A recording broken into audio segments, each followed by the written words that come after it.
Welcome in, folks. We're back after an off week because Cam became a dad. So everyone, shout out to Cam. Put it in the Yeah. comments section in the chat. Papa. I am really hyped because I've gotten to know you. We've become very close friends. And yeah, I mean, man, congratulations to you and E. Just an incredible thing to have. And man, the perfect time for the Rams bye week because obviously you cover the Rams. I cover the Rams as well. And yeah, they had a bye Perfect. last week. So Baby, already your baby is understanding of the time and everything. It's like, okay, this is most convenient. yeah. Understanding she came on 10/18. That's my dad's birthday, so it was great. That's awesome. Like Rams bye week, so it was outstanding. Jake, it was perfect timing. I know we put this show on a pause for the week, but we're back at it. The Dodgers are playing now, so she's playing. She was born when they were crushing it. So yeah, it's a good time. Like you said, she's understanding. Lakers basketball is up, so there's a lot of good things moving along here. I had to bring up the Dodgers, Jake, because I know you don't like them, but hey, it's World Series time. We're rocking and rolling. So It is World Series time. It's also week 9, Cam. Time flies when you're having fun. And man, we've been having fun doing this show. So hopefully people don't think that we just up and left them for the entire week and never came back. We're here again. So week 9, we didn't get a chance to have our top performer predictions for last week. But we're going to do it this week. So let's start off. Cam, who you got at quarterback? Because I'm going to go with Patrick Mahomes against the Bills, nice. which I think is the most anticipated matchup of the week. Obviously, Kansas City and Buffalo. I just think Mahomes, the way he's been playing lately, I know he had maybe a little bit of a down game against the Commanders. Not that it mattered in the score sheet, but I just think the way Mahomes has been playing, you're seeing a more confident thrower of the football. He's getting out. He's not afraid to move around more. It just felt like he wasn't really Mahomes for a while there. And now Rashid Rice is back, and man, he has a chance. I mean, he's always going to be in my mind for a top performer. He had another great game. He scored in back-to-back games. He's over 130, 40 yards the last 2 games. So, yeah, I think, right now I'm feeling good about Patrick Mahomes, and I'll tell you this, Cam, it sounds like they're going to be without Isaiah Pacheco for a little bit. So I think they throw the ball more in this game. Give me Patrick Mahomes as the top performer. But who you have at quarterback this week? I like that, Jake. I'm going to go with the other superstar and Lamar Jackson. He's finally back. Tyler Huntley stepped in for Cooper Rush. Thank God, because we talked about this, Jake. When the Rams played the Ravens, if Tyler Huntley was playing the whole time, it could have been a different game. But they had Cooper Rush out there for 3 freaking quarters, and they blew it. So Lamar Jackson's back. He's going to be running the offense, which is great. Tyler Huntley keeping the seat warm for him. But that Ravens team, I think they're back. I think we're seeing the Ravens team that we know, that we love, Jake. So it's always great to see. And then whenever Patrick and whenever Lamar are playing, you just want to cut the TV on. Things aren't really the same when those guys aren't on the football field. It's kind of like your LeBron and your Steph. It's like, I got to see him play. So I got Lamar this week, Jake. He stepped off the field with only 1 interception, right, thrown for the season so far, about 10 touchdowns. So he's going to be back to cooking. Derrick Henry running the football well, and then going to the Chiefs side, going to Patrick Mahomes. Kareem Hunt is doing a good job of moving the football. Patrick running well, and like you mentioned, Jake, he has all his receivers. Travis Kelce clicking on all cylinders, running 23 miles an hour, I think it was last game. So the Chiefs finding their way to win football games, and this is what we want to see. Right, the 0-2 start for the Chiefs wasn't great, even for the Ravens. We're just comparing the two. They didn't do well at the beginning of the season. Now they're clicking. It's the middle of the season and things are rolling. So give me Lamar Jackson as my top performer for quarterback. I love it. And, Lamar Jackson, we end up finding out he was the one that wanted to get rid of all of the toys and whatnot in the locker room and focus on football. And you got to give him a lot of props because he's been dealing with this injury and it's been hard for him on the sideline, but he seems so focused. And, he basically said it. I mean, it's do or die every game the rest of the year. And he's right. I mean, they have a golden opportunity and we'll get into that. But yeah, I love that pickup. Then the running back, I'm going to go with TreVeyon Henderson against the Falcons. The Falcons can't stop a nosebleed on the ground right now. And TreVeyon Henderson's coming off a 10, carry, 70-plus yard performance. I think it's time, and I did see Ramondre Stevenson before we went live was not out on the practice field. I think it's time to pass the torch here and let TreVeyon Henderson cook. And I think the Patriots are kind of signaling that. I think we see it this week against the Falcons. So I think TreVeyon Henderson, I'm not saying he'll have let's look at Rico Dowdle, for instance. I don't think he'll have like anything like 200 yards or anything like that. But if Henderson goes over 150, I won't be surprised. Yeah, I agree. Henderson has been a spark even since preseason. I think I mentioned it. He ran somebody over on the kickoff return. They were like, hey, you're going to be starting for us on Sundays. Let's get you out of this game. But TreVeyon Henderson running the football really well, not only in the backfield, but also in the kick return game. I think he had 55 yards in the return game, the most recent one. And so the running back that I'm going to go with, Jake, this week, Jonathan Taylor. At this point, we didn't talk about our top performers last week, but we got to bring up the guys that are going crazy. He's looking like the MVP right now, Jake. I don't know what you think about him, but he's going crazy. He's incredible. He can't stop. He literally cannot stop scoring touchdowns. And he had 3 last week. I think he had 2 the week before. I mean, he is so key and critical to the Colts' success because when Daniel Jones is playing the way he's playing, and then you have the defensive guys that are making, key plays here and there. Kenny Moore's back, for instance, and then you can rely on a running back to close out the game. I mean, think about that, Cam. How many times do you see a team just punt away and they're like, this game's over. We'll get our defense to stop them, whatever. No need, because when you need to pick up that first down, you're not going to just throw in the towel. You have Jonathan Taylor. He can not only pick up that first down, he can house it for 80. And that's what he's been doing. Yeah. I mean, unstoppable against the Titans. They couldn't tackle a damn thing out there, Jake. And so he was running all over him. I mean, breaking tackles. You think he's going out of bounds, but he's tiptoeing. He's getting to the end zone, like you mentioned. Broke an 80-yard touchdown. Like, I was thinking, like, are they even out there right now? Like, I don't think the Titans wanted to be out there. And I just think that Colts team is looking like the best team in the NFL. I think you mentioned it before, but the Rams barely got away from them. They're looking really, really vicious right now. And I was thinking about this. I was watching some of the football games, and I was looking at the Bengals. They're as Lou Anarumo, I think it is. He was their coordinator. He's now with the Colts. And so just adding some of those different chefs in the kitchen, right? That he was cooking over at the Bengals, now he's cooking over at the Colts.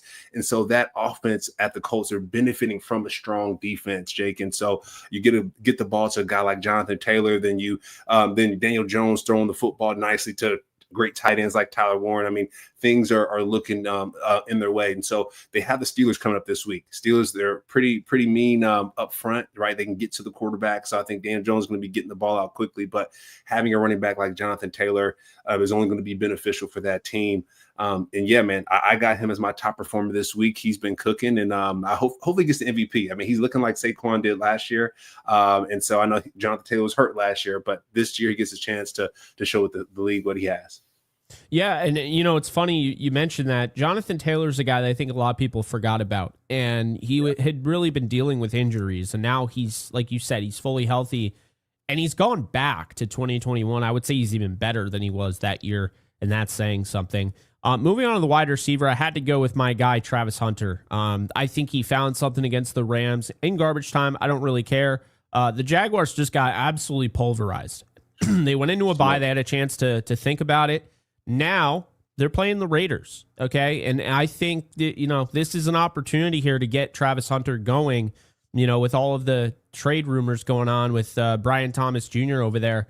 Travis Hunter needs to show that he is the guy, and I think he does it this Sunday. I'm expecting like a 2-touchdown, 120-yard, performance for him against the Raiders. I think he is going to absolutely show out. And the Jaguars need it because right now it feels bleak coming off that loss. But, this is a team where, if they're able to win this game, they're 5-3. They're 5-3. They're 2-1 on the road. That's not a bad spot to be in. Most teams right now are 5-3, 5-2, around that. So even though the loss sucked, you have to move on. You've said it, 24-hour rule, in the past. I mean, that's what they have to do. They have to move on. They had a bye to do it. I think they get it done, and I think Travis Hunter is going to be a big reason why. I totally agree, Jake. That offense needs more scoring opportunities. I think, Travis Etienne, he's running the football well. most games, not every game. And so you got to lean on a guy like Travis Hunter to really get that done. So finding ways to get him the football, the most athletic player on the field, I think you got to figure out how to get the ball into his hands. Jake, for my offensive player, I'm going to go tight end Oronde Gadsden from Syracuse, from the Cuse. He's been going off lately. Big catches. Last week he had 77 yards for 5 receptions. He's finding his way to become the top receiver on that team. I know you got you got Ladd McConkey, you got other guys that can catch the football, but Oronde is becoming the number one option for Justin Herbert. And so I'm loving to see that as a rookie. He's stepping up and he's filling the shoes that he's expected to. And then this game, they have, let's see, who's this game? Who are they playing? The Chargers are playing this game. That's the Colts this week. So you got rookie tight end versus rookie tight end, right? Who's going to show out, Warren or Gadsden? He's been doing really well. And the next player I have is also from the Chiefs. From the Chargers. He's a rookie as well. But it just fills my heart, Jake, when Syracuse guys are balling out on the big stage, and Gadsden's been doing that. I know his dad's a former player as well, and he took the torch well, right? Dad passed the torch, and he has the torch now, and he's balling out doing his thing. Yeah, he looks really good, and it's funny when I was watching him. I'm like, I really liked him as the receiver coming out of Cuse. I didn't have him graded that high because I had him as one of the highest receiving grades when I was going through the draft, but I just felt like he couldn't block at all. And I think it's really changed my perspective on the draft, whereas blocking matters for a tight end, but there's so many move tight ends now in this league that it doesn't matter as much. And what I would say, and this is why I feel good about every year learning more and more, because I'll never know everything. And I feel like I've learned a lesson, with Gadsden, because now Gadsden is a player who has a role, who is essentially no different than the way they used Evan Ingram with Jacksonville, where he can kind of move all over. And he's just a mismatch because he's such a good athlete. He has great acceleration after the catch. And he's just such a hard time to defend that, maybe he's never going to be the complete tight end like a George Kittle or Travis Kelce, because he can't block on their level. But one, his story isn't written. He can absolutely get better in the blocking department.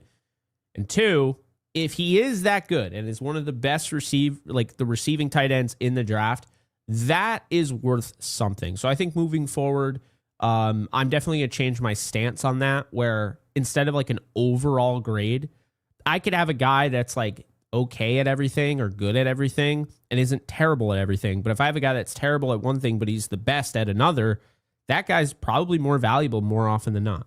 Yeah, and people want to see touchdowns at the end of the day. When he was at Syracuse, they led him and Kyle McCord led the NCAA in offensive yards. And so he was a big reason for that, catching the football, like you said, creating mismatches. And like you mentioned, hopefully he can get into the point where he's blocking really well. He can block defensive ends. And that's always a no-no, right? When you have a tight end block a defensive end. But at some point he'll get to that point where he's blocking well. But as of now, he's scoring touchdowns, baby. So I'm loving it. No, I feel that, man. So I love that one. And then I will say the defense here, I'm going to say Aiden Hutchinson goes off against this Vikings offensive line is atrocious. It's absolutely embarrassing. The way Carson Wentz might have just had his career ended on one game, that really upset me. Not as much as Kirk Herbstreit saying that he needs to be less emotional. It's like, okay, he's playing. I don't think his shoulder was properly located during that game. He was playing with all sorts of injuries. And that was a gutsy performance because there was no reason for him to be out there to begin with. That game was over. Yeah. So shout out to Carson Wentz for gutting it out when I don't know what Kevin O'Connell was doing. I think he's a great coach, but I have no idea what he was doing. Anyway, that said, Aiden Hutchinson is going to absolutely roll over. I don't care who's starting. I don't care if it's JJ McCarthy. I don't care if they put in Max Brosmer. He is going to go off. And you know why? He just got paid, Cam. Yeah. That first game after getting paid, after getting, all of that security in check, after coming off a season-ending injury last year and not really falling off in any way play-wise, Yeah, he's going to celebrate with a big game. I think he's going to have like 3 or 4 sacks in this one. Yeah, I like that. Payday is always great, Jake. When you get that payday, that's a little extra fuel in the tank. I'm loving it for Aiden. He deserves it. I like that pick. I'm going to go with someone that is not as high of a caliber as an Aiden, but I like you see. mentioned, that Vikings game with Carson Wentz with his arm pretty much hanging off, that kind of reminded me of like Mac Jones, how he struggled through that Rams game. Right, he was fighting, his knee was hurting, he was figuring his way out. He just didn't. Carson Wentz just didn't have that outcome that Mac Jones did. Mac Jones got the win. Carson Wentz didn't. And a player that did get after Carson Wentz is Justin Ebogbe, the defensive lineman, rookie.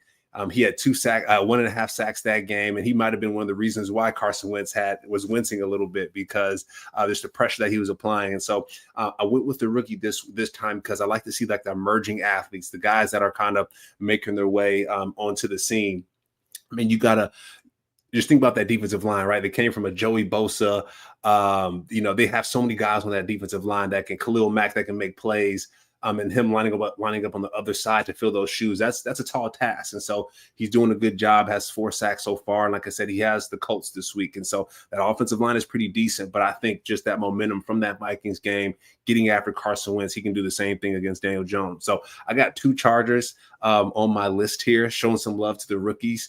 It's middle of the season, right? It's the time for the guys that are a little bit lower on the depth chart to step up and make plays, and they're doing that just finely. So I got a Rondé, and then I got Justin Ebogbe on the list for mine. Hey, how about that? We got two rookies each, because I had Travion and I had Travis Hunter. So nice. Hey, the rookies are fun to watch. But we move on. Ravens Dolphins here, first primetime game of 3. I'm going to take the Ravens in this one, 31-19. I think this is just what the doctor ordered. They were able to get the win last week. To me, Cam, getting so close to the trade deadline, that was the game. If they didn't beat the Bears, I really think they would have considered trading some pieces in the defense and just blowing this thing up. But however, they not only beat the Bears, they dominated them with Snoop Huntley. So give him a lot of credit. I thought he managed the quarterback position well. And it really goes to show you what the hell was John Harbaugh thinking, not starting him to begin with. But they got the win. They're now in a position here where, they win this game. They're 3-5. And look, I understand it's not the season that they've wanted so far, but we talk about the Rams a lot, and we've seen them start 1-4. We saw them start 3-6, and they made the playoffs in both of those seasons. When you look at the Ravens schedule, I think it's pretty easy. Considering, you got the Dolphins, the Vikings, the Browns, the Jets. I mean, that could be 4 straight wins right there to get you back on the high side. And if that's the case, now we're talking they're above 500. Then they got the Bengals, Steelers, Bengals, Patriots, Packers, Steelers. To me, I only see 2 teams that are legitimately scary, and that's the Patriots and the Packers. So say what you will, but the Ravens, they're not out of this, and they could end up stealing this division if people aren't careful. I like it. Like Jake, we mentioned this before. When the Ravens are good, it's good football. When the Ravens play good football, everything is just fine. You want to see them clicking on all cylinders. You mentioned Tyler Snoop Huntley balling out last week. He's finally starting. We mentioned at the top of the show, they should have had him starting instead of Cooper Rush. Things could have been a lot different for this team. But like I said, they're not out of the race yet. They have a chance, especially with that running back there, making things happen. And Derrick Henry. It's going to be great to see Lamar come back. Super excited about that. I have the Ravens winning this one 27-20. The reason why I think this game is going to be a little bit closer is Tua had his best performance last week, right? He had 4 touchdowns. He had 0 interceptions finally. And then, Waddle was going off. He was 5 for 6 for 99 yards. Their defense was doing pretty decently. Jordan Brooks, that's someone I want to circle and highlight, number 20. He had a great performance. He had 3 TFLs, a sack, and a forced fumble on Bijan. So they're doing their thing finally. The Miami Dolphins were on the hot seat, and they're finally turning things around a little bit. And so that's what you want to see. I can't say the same thing for the Panthers. It's like the Dolphins and the Panthers, like which one's going to suck the most? Unfortunately, the Panthers sucked more last week than the Dolphins did, but this game's going to be a lot closer. Lamar's coming back. He's going to be focused on his hamstring. Hopefully, Jake, that he doesn't re-injure it and that they keep him keep the ball in Derrick Henry's hands, right? Let's give it to Derrick or pass it to Zay Flowers, give it to Mark Andrews, give it to someone else, and don't have Lamar running where he injures his leg, because we want to see him for the rest of this year. If not, you got Huntley to back him up and not Cooper Rush. So that's the takeaway, I think, is make sure your backup is capable to run that offense. And like you mentioned, going against the Bears, they chopped him up, my guy. I mean, Caleb Williams played decent. Rome Odunze went off a bit, but the Ravens did a good job of coming back and making things happen. And they're doing better on defense, Jake, finally, because the Ravens are known for the defense, but they're starting to turn a corner on their defense, and that's what we like to see. Yeah, and Miami, they're at home. It's a short week. I wouldn't be surprised if they kept this thing close, but I think a 31-19 is probably more of a 24-19 late in the game. Ravens get kind of a, touchdown that kind of just seals the deal. I expect them to be in this game. I don't think the Dolphins are anywhere near as talented as the Ravens. And, I think they lose this game if Tyler Huntley has to play, to be honest with you. Yeah, I agree. I just don't think they're going to be able to stop Derrick Henry. Derrick Henry got going last week.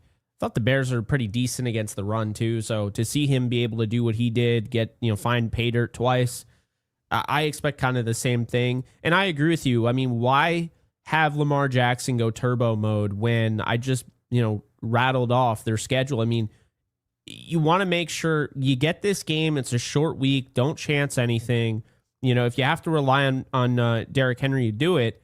And then next week, you're going to have the Minnesota Vikings, so, I think, I don't think that they should chance anything with him. Not saying he can't throw the football, but don't put him in, unnecessary bad situations that could hurt him. So yeah, and if we need to see Huntley in the fourth quarter, if they're up by a lot, if we need to see Huntley in the fourth quarter, let's see Huntley. Let's not even push it. Yeah, because I mean, I want to see this team get out of the depths, and I honestly, my prediction is they're going to win this division right now. I like it. With 2 wins, they're 2-5 right now. They're going to win this division. I feel very confident in that. That's how good they looked last week. I agree. Yeah, 30-16 against the Bears. That was a legit win. Yeah, that's an ass whooping, and the Bears have been decent this year, Jake. So yeah, I agree. Yeah, and I think you said it best. The defense. If this was like one of those 33-30, okay, but the defense had to be able to stop a high-powered Bears offense. Because when the Bears get going, I mean, they got a lot of different guys that can contribute. DeAndre Swift, yeah. Swift is really good. Monangai, you can't sleep on him. You mentioned Odunze, you got DJ Moore. I know that they were without Cole Kmet, but good Lord. I mean, they did a really good job of stopping that team. But we move on to the next primetime game, 2 out of 3. Seattle against the Commanders. Yep. If you are shocked to hear the Commanders, don't be, because they play on primetime just about every week, it seems like. The good news is that Jaden Daniels will be back. The bad news is Terry McLaurin is out. So it just seems like one of those kind of down years for McLaurin. Hasn't been able to stay healthy. Really, unfortunate. I believe he caught a touchdown the last game. But it doesn't look good, man. And the Commanders, this just doesn't feel like a team that is going to get out of this. Maybe they will. I don't think they're going to win against Seattle. Cam, I just don't. Daniels playing makes it a little bit more interesting. I had 20-7 before I found out Daniels was going to play. So now I'm probably going to say it's like 20-17, but give me Seattle because I think Daniels is worth 10 more points than Mariota. So give me Seattle on the road, and Seattle moves to 6-2, 4-0 on the road. They've done a really nice job this year. I think that pass rush is going to be too much, and I just don't like the Commanders' offensive line. I've told you this. I'm not a fan of what I see, from the right side. In Connerly, he's getting absolutely abused. In the interior, they're getting abused. I just don't like this at all. And I hope Daniels is able to stay healthy the rest of the year, because I want to see this team be able to have a competitive thing. And more so than anything, because they're on primetime like every week. Yeah. I mean, come on. Yeah, I mean, you have the former offensive rookie of the year in Jaden Daniels. He's supposed to be Lamar's 2.0 essentially, and he can throw the ball well. He can run the ball really well. Yeah, and having him healthy, just like the Ravens, like having Jaden Daniels healthy, the Commanders pushing the ball along and scoring points. It's just good ball. You think about even last year against the Bears, right? That Hail Mary pass that he had. I forget who it was John, I think the cornerback Johnson, who like looked and turned to the crowd, and his player caught the ball in the end zone. It's just when the Commanders are playing, it's good ball. And Jake, I will say, against the Chiefs, they had about, I think, 2 interceptions. I think Lattimore had an interception on Patrick Mahomes, and then Bobby Wagner had a tip pass and interception. And Bobby's going against his former team in the Seahawks. So this could be a good revenge game. We know that when Bobby plays against his former team, he goes off. So I'm going to highlight Bobby Wagner in this upcoming game. I think Walker and I think Charbonnet, they're going to have their hands full because Bobby's going to be coming with that thunder, I think, this game. And so you mentioned some of the receivers that are hurt with Terry McLaurin. One person that is not hurt is Deebo Samuels. And Deebo Samuels had a tip pass that was intercepted last game. So I think, Jake, he's going to be like, okay, I got to figure this out. I got to get this thing going. He's not what he used to be at the 49ers. And similar to, you go to the Seahawks side, you talk about Cooper Kupp. We haven't really seen Cooper Kupp emerge like that. It's been all Jackson Smith and Jigba. So hopefully we see a little bit more Cooper Kupp. Hopefully we see a little bit more of Deebo Samuels this game. But I think it's going to be a good one. And like you mentioned, the Seattle Seahawks, Jake, to be honest, they might be in my top 5 in the NFL right now. We talked about the Colts, the Rams, and I like the Seahawks as well. You mentioned that front 7, that defense is clicking on all cylinders. I just love the way that they're playing. Ernest Jones leading from the middle. It's really good to see when the Seahawks are playing well.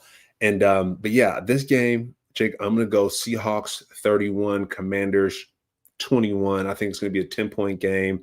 And yeah, they're just Seahawks are just playing well, and I got them getting the dub on this one.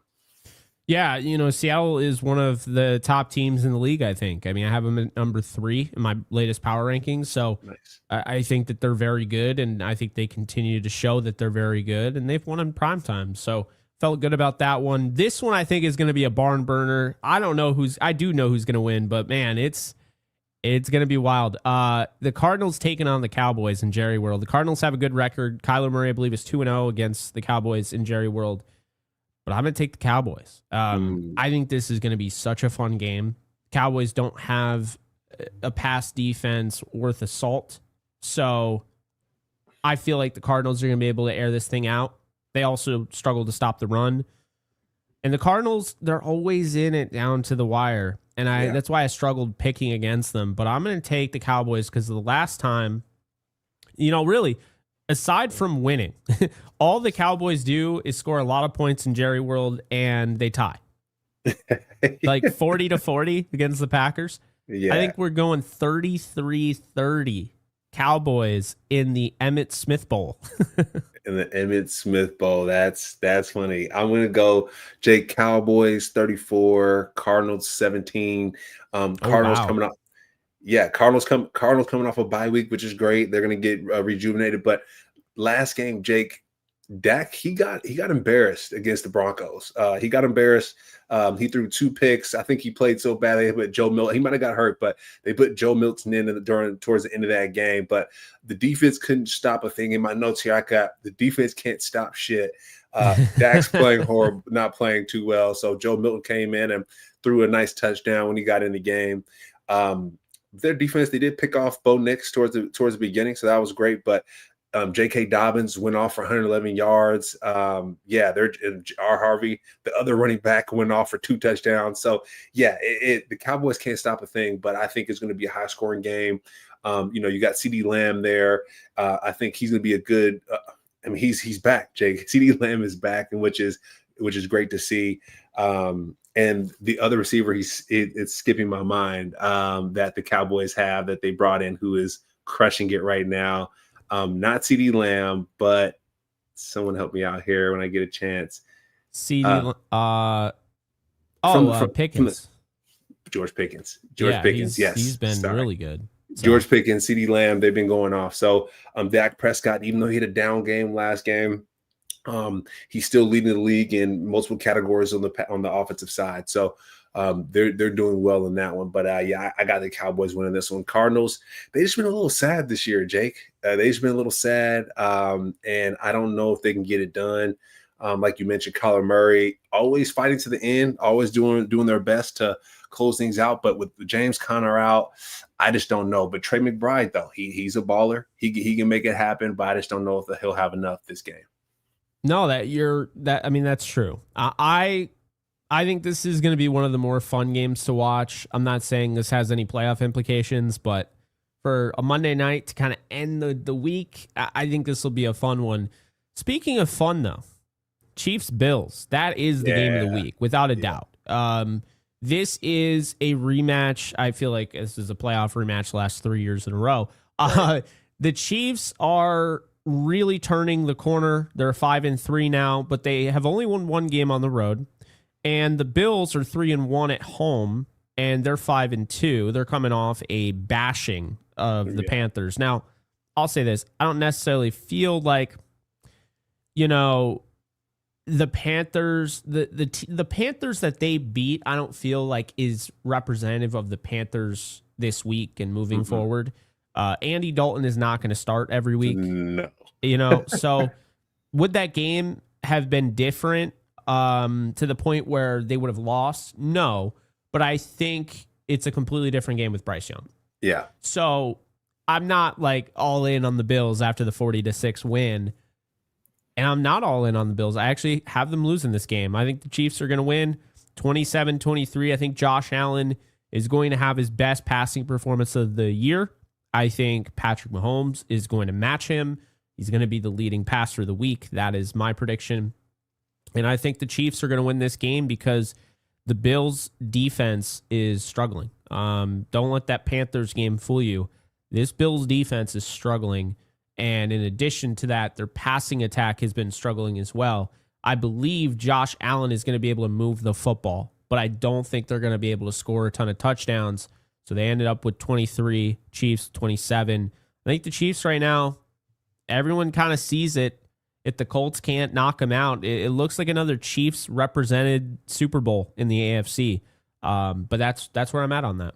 Nice. Okay. I'm gonna go opposite on this one, Jake. I'm gonna go Bills 30, Chiefs 27. The running game, I think, for the Bills is strong, Jake. The running game for the Bills is super strong, and I think that's what's going to carry them through this game. They are going against Steve Spagnuolo in that defense, which is a tough one.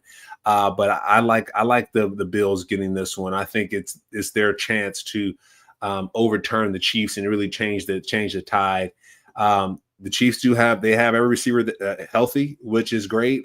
You mentioned the running back is out.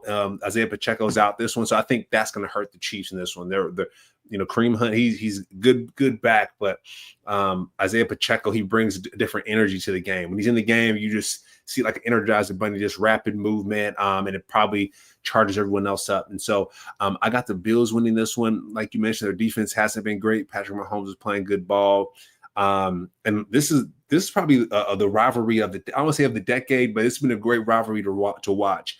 We've seen coaches get fired from losing from the Chiefs. Defensive coordinators just get smoked because they couldn't stop Patrick Mahomes in his heyday. He's still in his heyday, but I like the Bills winning this one, finally getting the dub. And I think the Chiefs are 5-6. I think between their rivalry, they're 5-6 so far. And so I think the Bills are going to finally get one against the Chiefs and getting the dub, like I mentioned, 30-27. This is very interesting because there's a lot of playoff implications in play here. If the Bills win this, then they'll have the tiebreaker. And I believe the playoff game was in Buffalo this past year, and it still didn't matter, right? They still lost, but it's still a big deal. Playing in Kansas City, playing in Buffalo, it's going to be cold either way, but you want at least your home crowd, Yeah.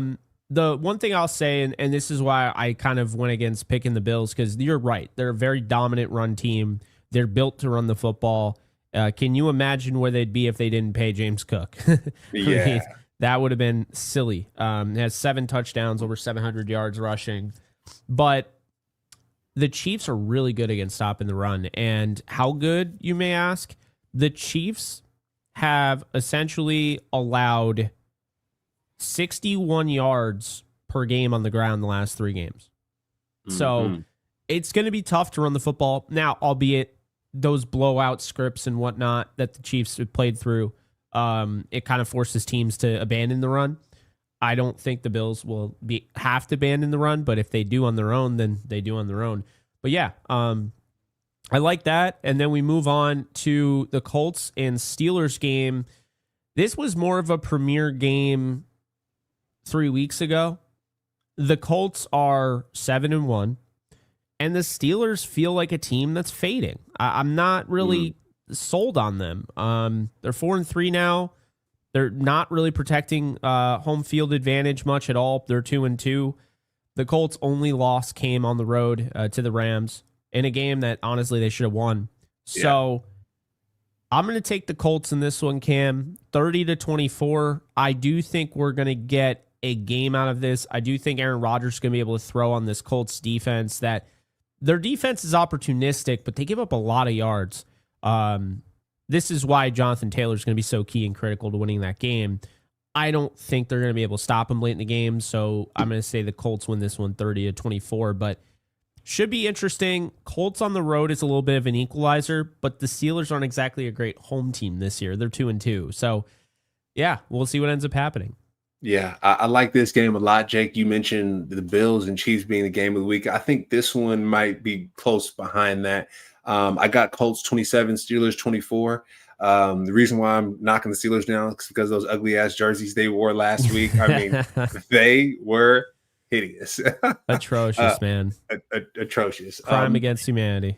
Yeah. Like what are we doing? They look like a ugly like rugby soccer jersey. I mean, come on, throw them away. But I have in my notes like ugly jerseys. But Aaron Rodgers, like you mentioned, they might be fading a little bit. He took 3 sacks.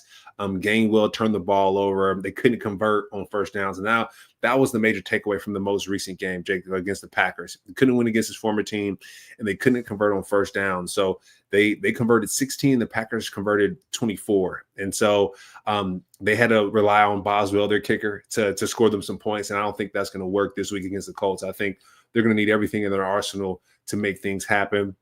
We talked about Jonathan Taylor, ran for 153 yards. He's my top performer for this week, looking like an MVP. So if he can do that against the Steelers, who they're known for, forcing turnovers and playing pretty decent defense. So he'll have a challenge this week. But I think the Colts, man, they're spreading the ball around really well through Pittman, Pearson, Warren.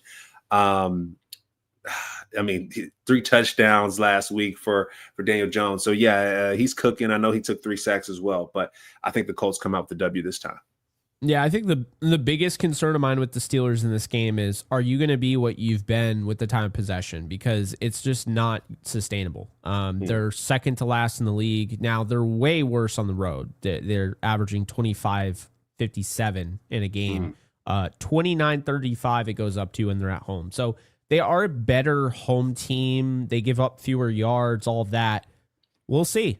But they're going to need to, in my opinion, they need long sustaining drives. They can't have 3 and outs. You can't have Aaron Rodgers yelling and, getting tackled by his teammates. Getting tackled by his teammates. Although I guess that would be a good sign, something happened. True. But I expect the Colts to win this and improve to 8-1. Man, are we back in the Peyton Manning era?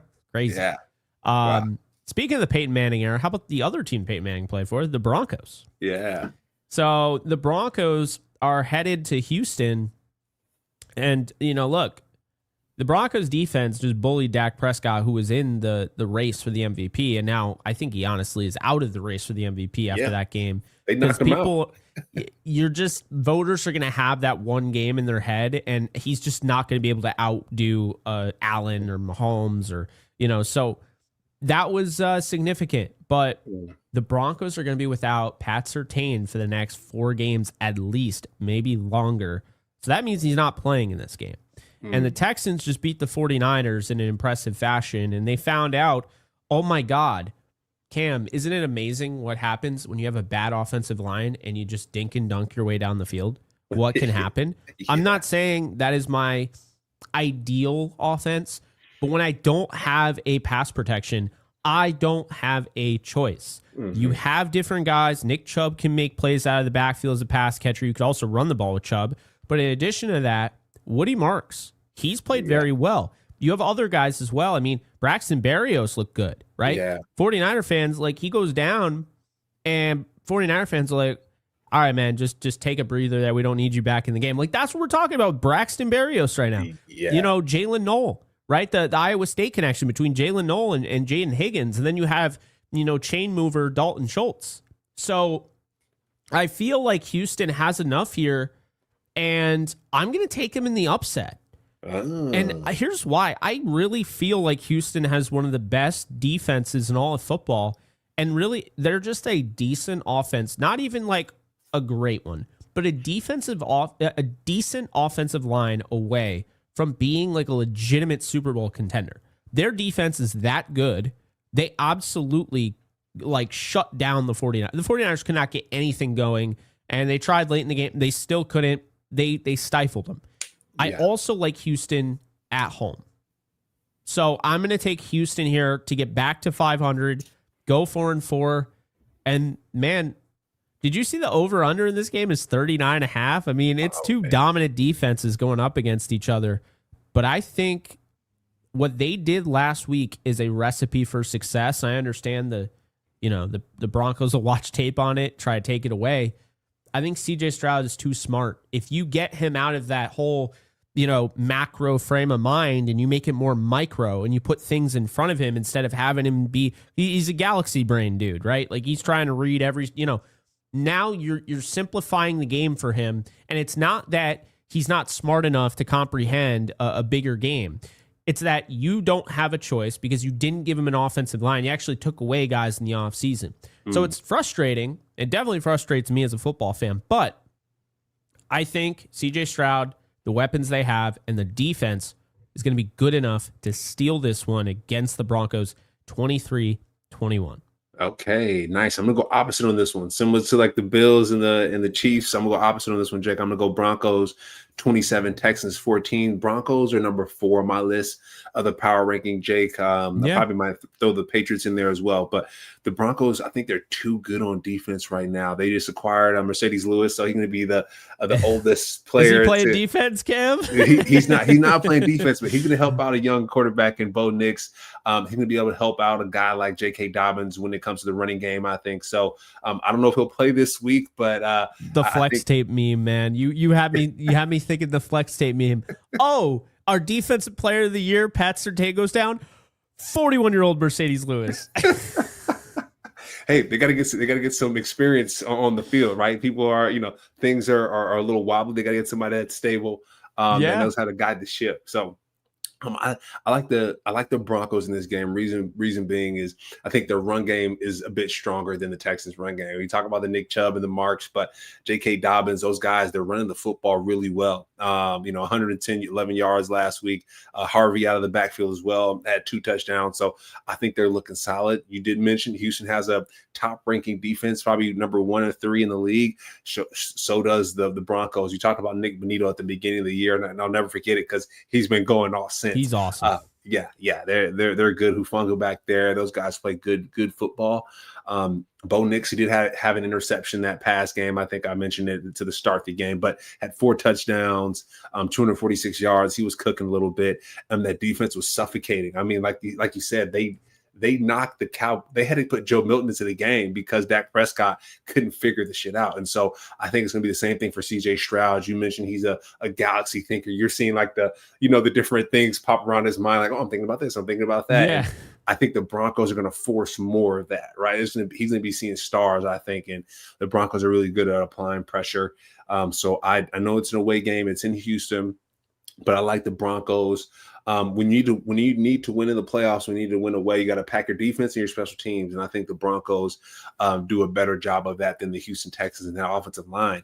If you don't have a good offensive line against the Broncos defensive line, you're going to get smoked. And so I like the Broncos 27-24 against the Texans. Yeah, I mean, if Bo Nix plays the way he did against the Dallas Cowboys, as long as he doesn't turn the ball over, they'll win the game. Yeah, I just don't see it. I think Houston has been forcing more takeaways.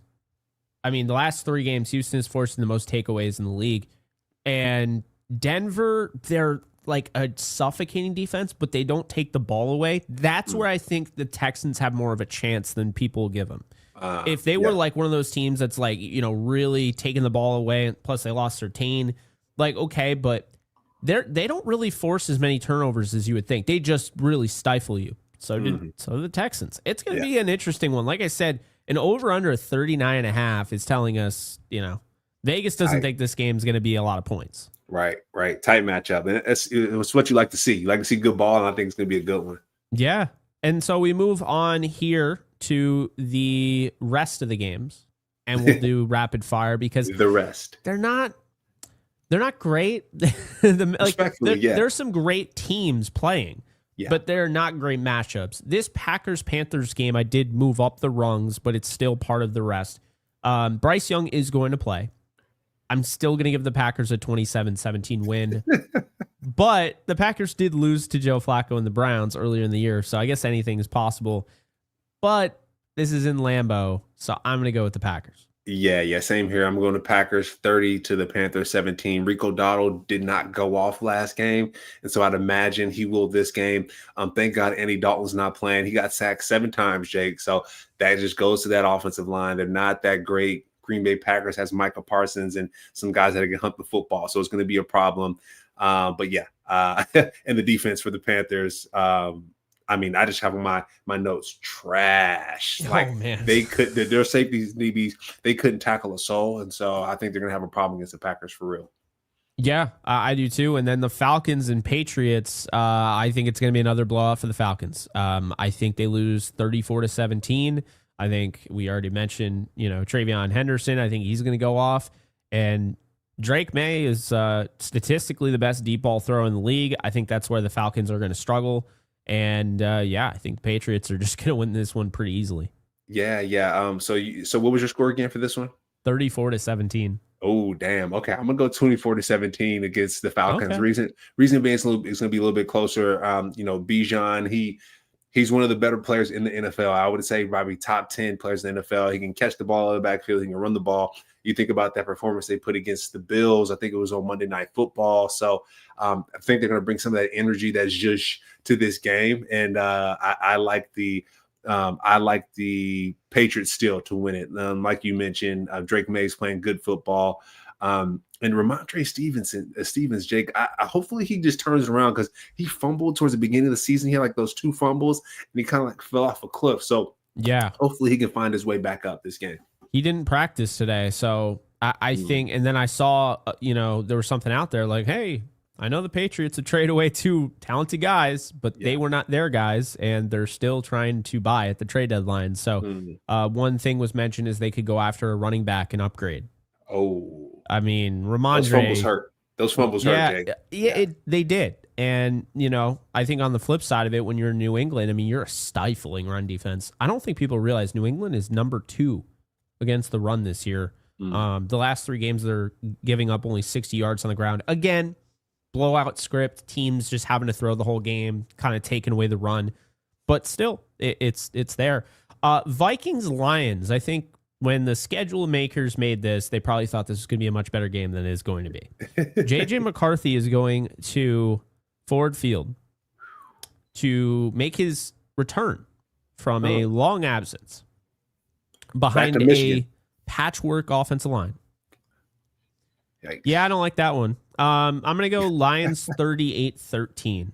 Damn. And they could probably put more on. The Lions don't have any chill, so like when they realize they're capable of blowing a team out, they're just going to pile on the points.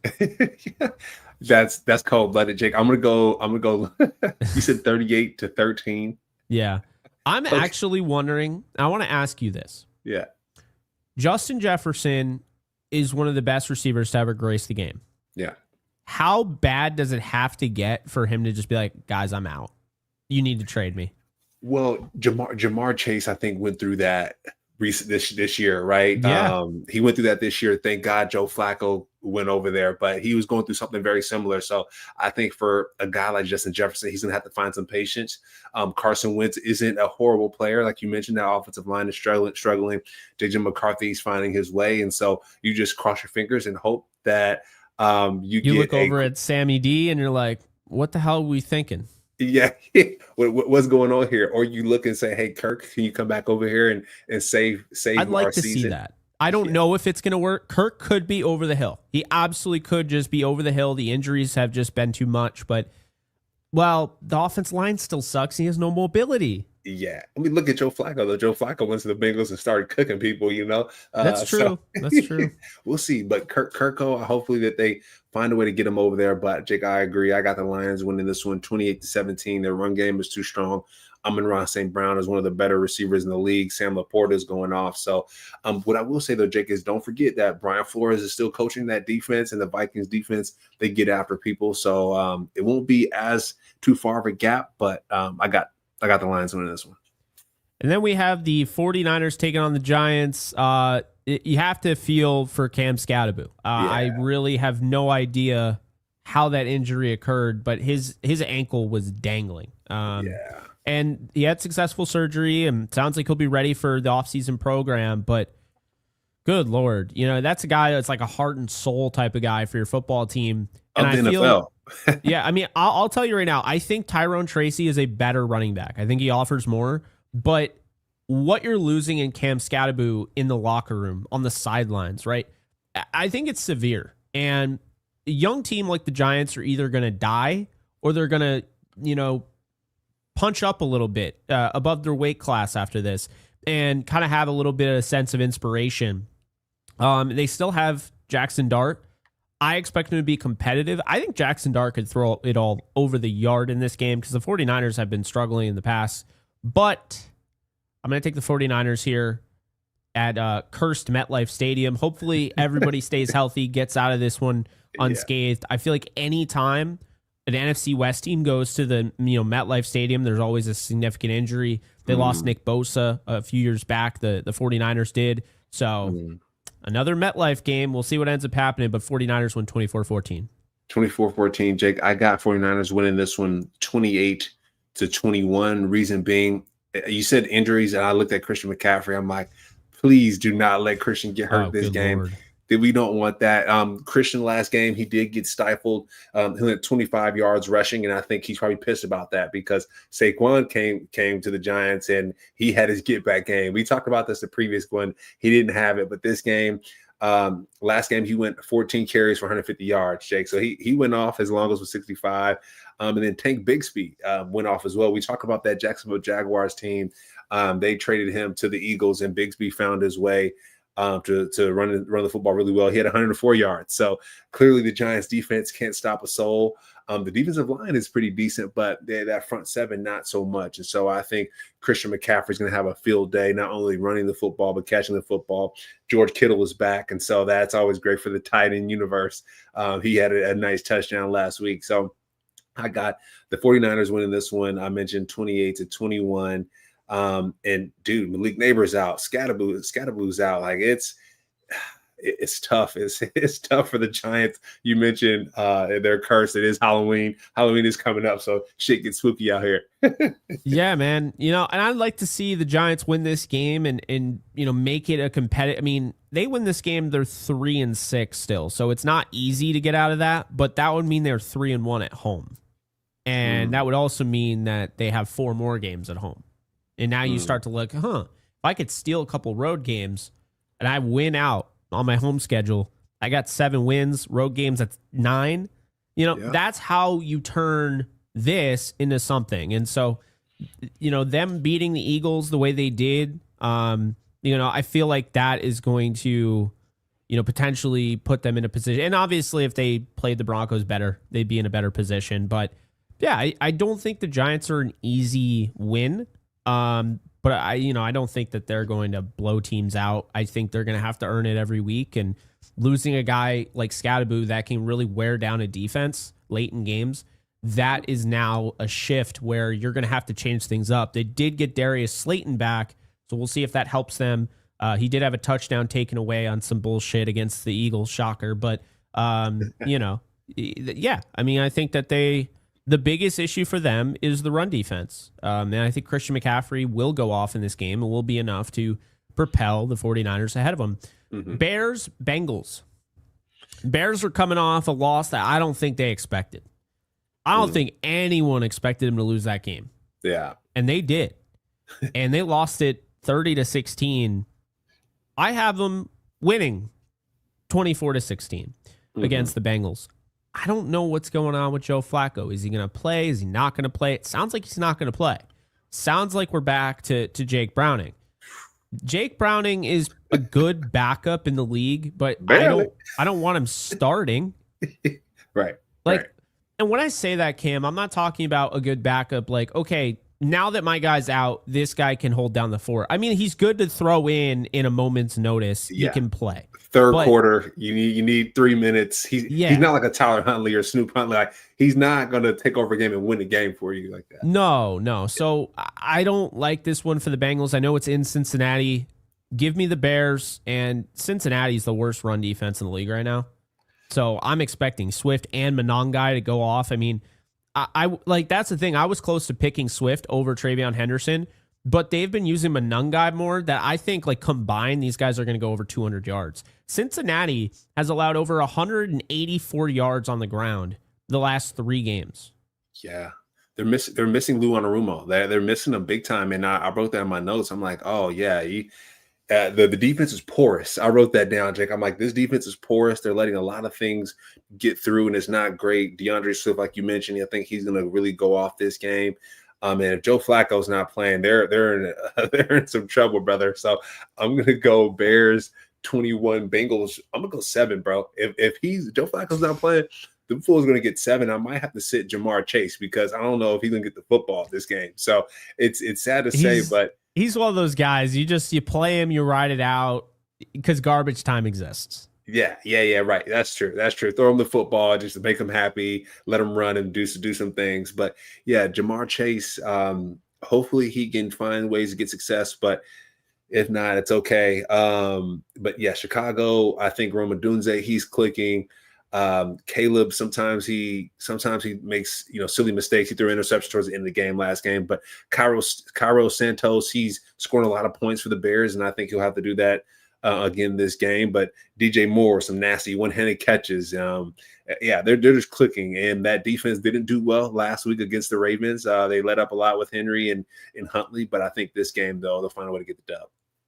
Yeah, this is a get-right game for the Bears because they're looking at one on their schedule that they let go. I mean, it's just like the team that we were just talking about. The Giants, I mean, way worse, but the Giants let that Broncos game go, and it kind of changed everything. You got to nip it in the bud now. The Bears are a 2-2 team on the road. Bengals are 2-2 at home. Bears, they get to 5-3 with this win. This is a huge game for the Bears. You cannot mess this up, especially if Flacco's not going to play.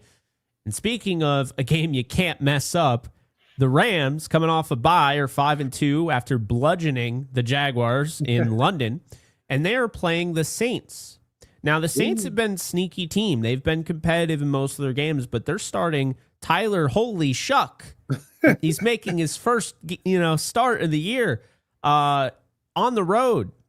I don't know what the Saints are thinking, but this is not exactly an easy decision. I mean, to throw him into the fire, his first start is going to be against the Rams defense. Brutal. So he pissed somebody off. I don't know who, but bon appetit, you bitch. Like, just throw him to the wolves. But anyway. Jake, you might got to clip that one. You might got to clip that. That's well, I say some funny shit. You know that. So do you. Yeah. I mean, how many times are we laughing on this show? So, Saints, Rams. I got the Rams in a blowout. I never like picking the Rams in a blowout, but why would I not pick the Rams in a blowout? They're like 15-point favorites.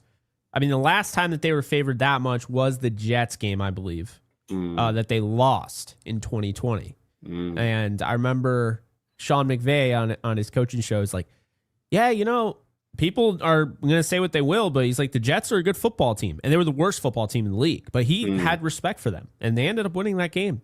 And then they were also favored that against the Cardinals. And they actually did cover. So I believe the Rams are turning a corner here. I think, in a lot of respects, they've left points on the board. But that Jaguars game, I think they found something. And I think you can look at it in two ways. You can say, it's just the Jaguars. You can say, oh, shit, this is who the Rams are. Okay, they're scary. because we already know the defense is scary. And they went out and they got Roger McCreary. So it's going to add more, flexibility and versatility for Chris Shula, another chess piece, if you will. But this offense also found something. They lost Tutu Atwell. He's going to be on the IR, but Konate Mumfield looked really good. And, he had a great touchdown. Devontae Adams had 3. And oh, by the way, Puka Nacua is back. So give me the Rams 34-13. I think Tyler Shuck is going to have a rough outing against the Rams. Yeah, Tyler's going to have a long day. He might want to change his name after this game because his name's going to be buzzing on social, I think, after this one. But I got the Rams on this one, Jake, 31 to the Saints 10. That he might get 10 points. I actually had to sit Chris Olave off my team and put in Quentin Johnston because the Chargers are playing the Tennessee Titans. I think they're going to go off against them. But this game, I just don't know how confident I feel about Tyler getting Chris Olave the football. Similar to like the Jamar Chase thing, I just don't know what that's going to look like. So I'm not going to chance it. I think the Rams are going to blow him out. Hopefully Alvin Kamara gets going. Hopefully Juwan Jennings gets going because it's not looking good for this Saints team. They're 2-6 this year. The Rams are coming off of a break and whooping on, like you said, the Jags over there in London. So I think they're gearing up even more. You talk about these Jared Verse and Byron Young. They're ramping up. It's middle of the season. They probably want more sacks. Byron Young is leading the league in sacks right now. So I think he'll get more this game. There, as defensive end, Jake, you got a rookie quarterback starting for the first time. You're going to lick your chops. It's feasted time, brother. I think everyone on that defensive line is getting ready to go. Nate Landman, I think is going to gear up. And even that safety room, you talk about Quentin Lake. I know you had him on your show recently, which was really cool. But I'm sure those guys are hyped because they're like, yo, we're going to get this interception this game. I know it. So I got the Rams blowing out the Saints as well. And then, by the way, Eric McCoy, who's one of the best centers in football, he's out. So I just think that the Saints just have too much on I haven't been overly impressed with what I've seen, at left tackle. With the rookie there from Texas, whose name is totally escaping me. Talis Fuaga has not looked great at right tackle. It's not great. And then you're going to take a rookie and throw him behind that offensive line, which, by the way, I'll say this. I don't think Spencer Rattler should have been benched. I think that was a mistake. But, hey, that's what happens when you're drafted in the 5th or 6th round and not the 1st or the 2nd. So Yeah, he had a fumble and sacked a couple of times. So, and to be fair though, Jake, the Saints defensive line, they did get after Baker Mayfield. He was sacked 3 times. Yeah, they were forcing some fumbles, so they played pretty well. But Anthony Nelson, I think, was a big reason why Rattler was benched because he had 2 sacks, like a pass deflection to pick for a touchdown and ran him over. The interception was horrendous. I mean, that was that's one of those we're just laughing, and you don't want to have laugher interceptions, but and get ran over after that. I feel like the benching in the moment was justified. I think the entire bench him for the year was not. That's what I would say. So, Chargers Titans, you had mentioned them quite a bit. I think the Chargers are going to roll in this one 34-21. The good thing about the Chargers is they're kind of a weird team, right? They initially felt like a team that, they lost Joe Alt, and obviously they lost Rashawn Slater before the season. Just doesn't feel like it's their year. Now here they are. They're a win away against a 1-7 team of being 6-3 in an AFC that's wide open. You look at that's the thing. I mean, obviously the Chiefs are, a lot of people would believe the Chiefs are going to come out of the AFC.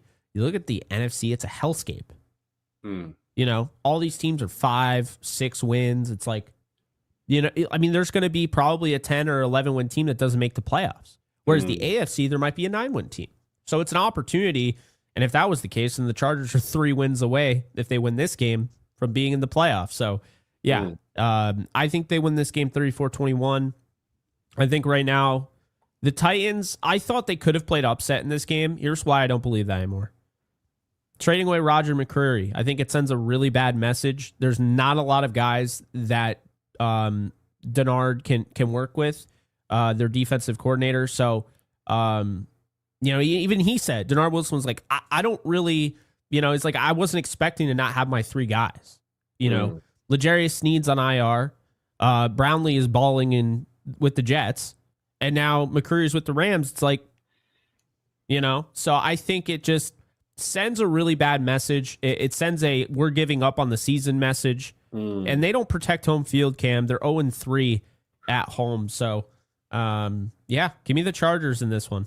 Wow. Yeah, Titans are looking like the worst team in the league right now. It's the Titans, the Dolphins, and the Panthers. They're just and the Bengals. Just throw Bengals and the Browns. Just throw all 5 of those Don't in forget there. The Jets. I know they won, but and the Jets. Let's not forget the Jets. I mean, sometimes you just forget, like you just kind of put them to the side, like that's like an automatic trash. But oh my god, respectfully, you're trash. Yeah, I got the Chargers in this one, Jake. 31-9. Cam Ward has been, he's going through it. That defense, the Titans defense is allowing 40 points per game and getting rid of McCreary and all those guys going down. I might have to bump my score up, Jake, from 31-17 to 41-17. I mean, we mentioned Rondé Gadsden, the second. He's been going off lately. So if the Titans don't double team him, I don't know what the hell they're doing. I got Quentin Johnston starting on my fantasy football team, and I expect him to go off this game as well, especially with the uncertainty at the DB position. So I think it's going to be a long day for the Titans. And then you got Kamani Vidal. He's doing a good job of running the football for that team with, just the injuries at the running back position. So like you mentioned, Jake, the Chargers at first, they beat the Chiefs, and then now they went down a little bit, and now back up. They're up and down. But I think they're finding their way. And I like them to get the dub this game. Not 41-7, not 41-7, or not 41-9, but I'm gonna go 31-9. Okay, yeah, I'll stay 34-21 because I here's what I'll say. If you're a Titans fan, you want to take one positive away. Cam Ward is him. Yeah, he's legit. He's making some incredible throws. Yeah, it's just they don't matter. No one's going to talk about him because the Titans are getting dog walked. So. Yeah. There you go. Last but not least, well, depending on who you talk to, Jaguars taking on the Raiders. All right, yeah, that's definitely the one. Yikes. Oh, man, that's not a fun game. That's a game that you hear and you're like, okay, who's going to watch that aside from Jaguars and Raiders fans? Skip. That said, I think this is a great opportunity for the Jaguars to bounce back. As I've said, I think Travis Hunter is going to go off in this game, and I think the Jaguars are going to win this game 30-17. I have no idea what to make of the Raiders. I do know our guy Aiden O'Connell is set to come back from his injury. He's been out since August. It's why they trade for Kenny Pickett. Do we see a Geno benching? I don't know, but I don't really care. It doesn't really matter. I don't know why Tyler Lockett went there, except for, hey, I just want to be with my friends. So, yeah. Give me the Jaguars 30-17. They get on the high side. They get back on track, and they're 5-3 going into the following week. I like it, Jake. I'm going to go Jags 30 to the Raiders 10. Travis Hunter, you had him at your top position as your top performer. So would love to see him play receiver a little bit more, getting him the football, making things happen. Jags can lick their wounds from that butt whipping from the Rams, and they find a way to beat the Raiders. But the Raiders, man, they gotta figure it out. It's not looking good for their season right now. And they're not gonna get a win this week, so maybe next week. Exactly. And so this past week on week 8, we had 6 teams on a bye, which let's never do that again in NFL. That's 3 games that we didn't get a chance to watch. So this week is 2 games. So the Eagles, the Bucks, the Browns, and the Jets. And then week 10, we stick with 4 more teams. We got 2 games: Bengals, Cowboys, Titans, and Chiefs. So yeah, that's what we got. We'll be back next week. Looking forward to it. And Cam, do you have any final thoughts? Man, I'm looking forward to tomorrow's game. I'm looking forward to seeing Lamar Jackson go off against the Dolphins, and hey, we'll see what happens. But see you all next week. Jake, it's good to see you again, my brother. Likewise, man. Want to get back because baby girl might start crying pretty soon. So yeah, I hear you on that one. So that's gonna do it. Everyone, drop your predictions, comments, all that stuff in the comment section below, and we'll see you guys next week. Peace.